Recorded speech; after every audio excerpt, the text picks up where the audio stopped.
The Snyder Cut was 20 times better than the 2017 Justice League, from the CGI to the pacing, characters' detailed backgrounds, even down to the music. This movie was a solid 8 out of 10, at least in my opinion. And after seeing the Snyder Cut, it's pretty damn clear that Joss Whedon tried to sabotage the Justice League movie from 2017. I don't think that I've ever heard about a director being so petty and going to such lengths to tear apart a movie before, yet he did.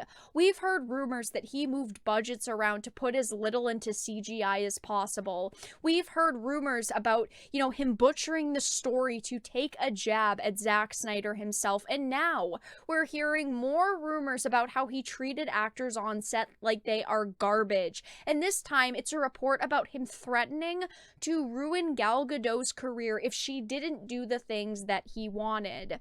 Now, before we get into the article, if you like the content that I create, please make sure to subscribe to the channel to see my daily content that I post. Follow me on social media like Twitter or mine so that you can see when my content is posted. And if you really enjoy the live streams and videos that I create, consider becoming a Dark Titan via Patreon for just $1 a month. I appreciate all of the support.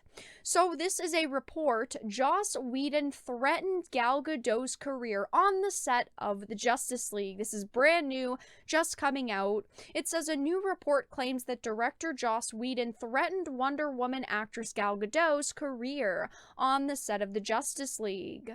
So this new report comes from The Hollywood Reporter and writer Kim Masters, and it also comes after Gadot already confirmed she had her own experiences with Joss Whedon.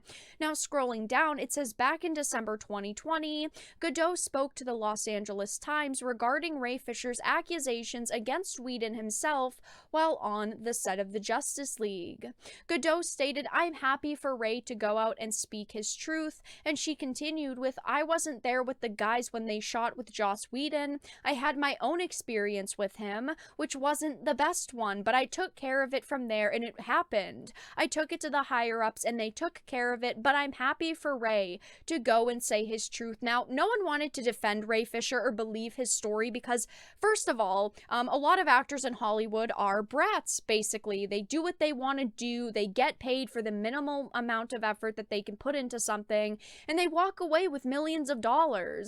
Now, Ray Fisher didn't get paid that much, let's be honest, for this movie, because Gal Gadot, who was in many more scenes than he was, got paid from $200,000 to $300,000 for her role, so he probably did get paid significantly less, which maybe pissed him off. But secondly, he ran around accusing everyone of being racists and phobes. He ran around accusing everyone of wanting to force people of color out of this movie and out of Hollywood and the industry, and it looked like he wanted as much control as possible over his Cyborg movie and also the Flash movie. He didn't do himself or his credibility any favors at all, and that's why a lot of people didn't want to defend him.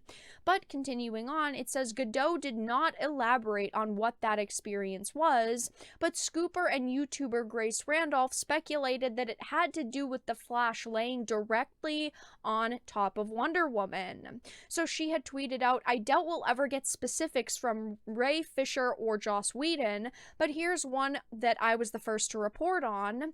Gal Gadot did not want to film this scene, so Whedon did it with a stunt double. That's why you can't see her face." Obviously, right. We can't see her complete face. This could be her, this could be a stunt double, but it sounds like it was a stunt double. And a photographer also claims that Whedon locked Gadot in a room and threatened her career. If these rumors are true, and let's be honest, they're just rumors, they're just accusations, it's not confirmed right now until Gal Gadot comes out and says it herself, but Joss Whedon's a garbage person if any of this is real. The accusations being made against him make him sound so unprofessional and petty, and what he's done, if it's true, is completely unacceptable. So, this photographer had wrote on Twitter, "Don't forget to add that he locked her in a room and threatened her career if she didn't do the scene.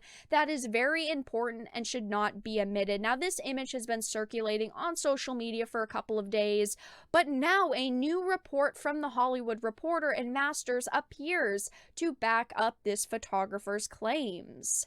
Masters writes, a knowledgeable source says Gadot had multiple concerns with the revised version of the film, including issues about her character being more aggressive than her character in Wonder Woman, and she wanted to make the characters flow from one movie to the next.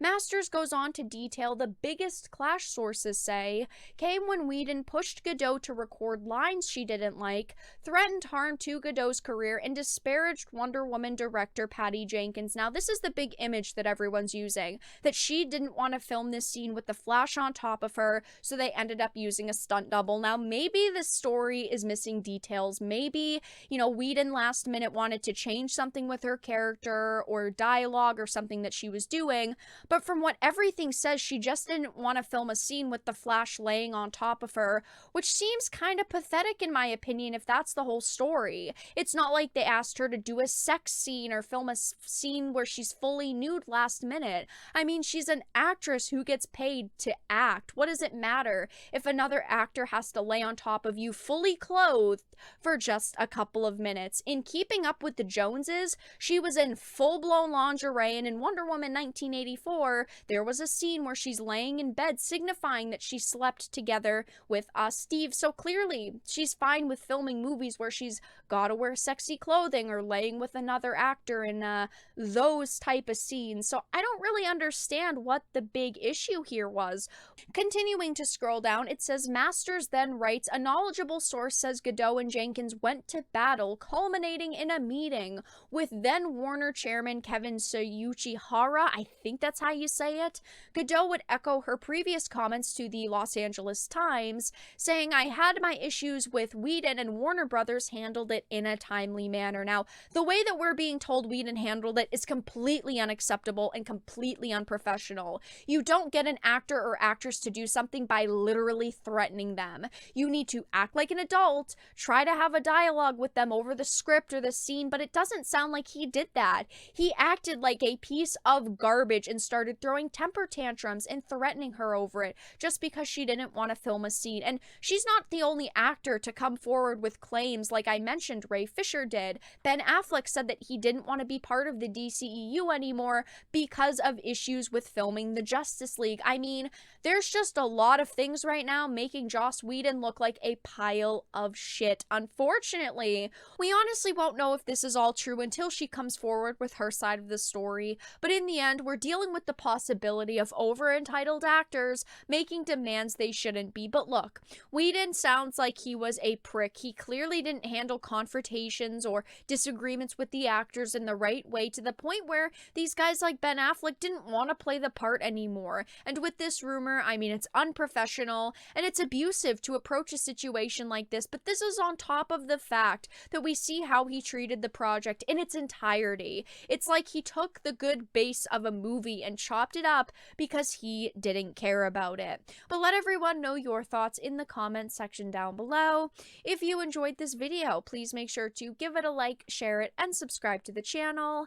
And of course, if you didn't, make sure to give it a dislike. I appreciate your support either way, but I will talk to you all again in the next video really soon.